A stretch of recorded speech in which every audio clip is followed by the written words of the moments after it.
Kevin McCarthy and the House GOP have hit the ground running, and they have unleashed a flurry of new rules and new proposals and new bills and new projects. And I think tomorrow, Friday, I'm going to dive into what some of those are. It's a pretty comprehensive package. And if we have good follow-through, things are going to be looking very good from the House for the next couple of years.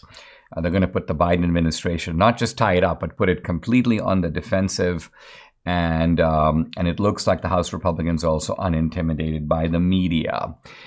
Today, however, I want to focus on one of these projects, namely, the House voted to establish a new committee to investigate what Republicans are now calling the weaponization of the federal government. Now, some people are calling this the new Church Committee. And that's an excellent reference, because the Church Committee was set up in the 70s by Democrats. In fact, Democratic Congressman, if I remember, Frank Church.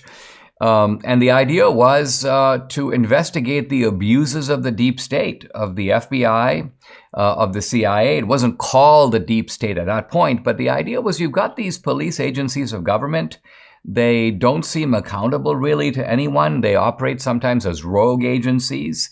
Obviously, the FBI is tasked with functioning in the United States, the CIA abroad, and there's a whole bunch of other ancillary agencies that are not as well known as these two, but also have tremendous power. And the idea is, let's dig into them. Let's use our subpoena power. Let's do real oversight, and let's figure out what these people are doing, and particularly with a view to protecting the privacy and the civil rights and the constitutional rights of American citizens. And the Church Committee did very good work in this area.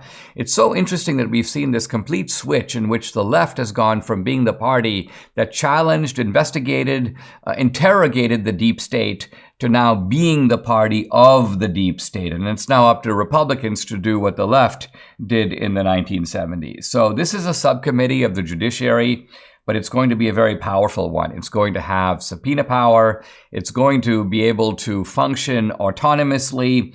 And it's going to be one of the top priorities of the new House GOP. Here is Steve Scalise talking about it at a news conference.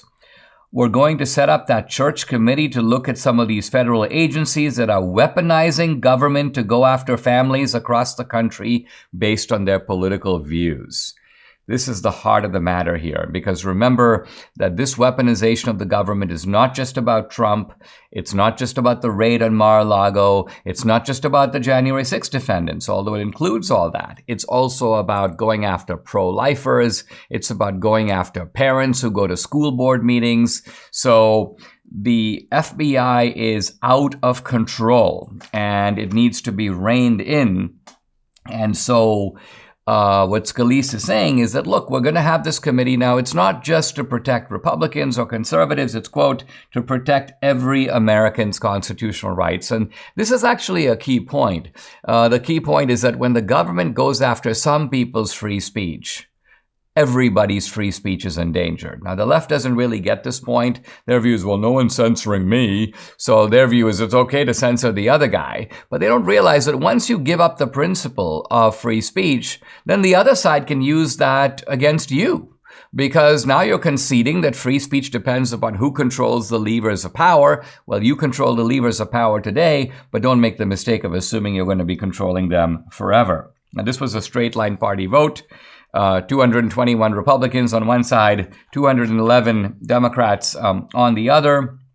And it's going to involve not just kind of one of those information gathering type of investigations. It's aimed at uncovering criminal activity at the highest levels of government.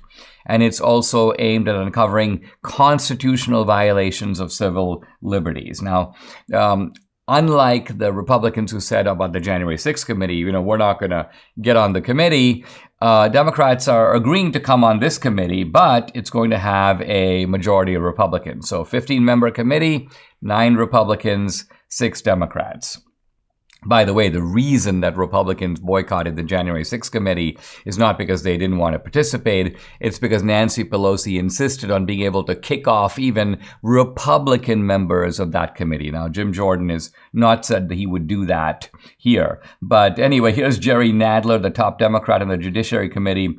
He says that this will, quote, inject extremist politics into our justice system and shield the MAGA movement from the legal consequences of their actions. So they're acting like this committee to block the weaponization of government is in fact a weaponization on the Republican side. So this is a case where Democrats, who are the malefactors here, are trying to block a real inquiry, a real investigation into the bad stuff that they're doing. So anyway, I think it's very good that Jim Jordan is on board with what might end up being the most consequential thing that the Republicans can do for the next 2 years, which is essentially to blow the lid off the deep state, expose for the public to see. And I realize the media is going to downplay it. They're not really going to cover the stuff. But look, the good news in an age of social media is that if the information is available, we see this, for example, with the Twitter files, it doesn't really matter if CNN and the New York Times doesn't cover it.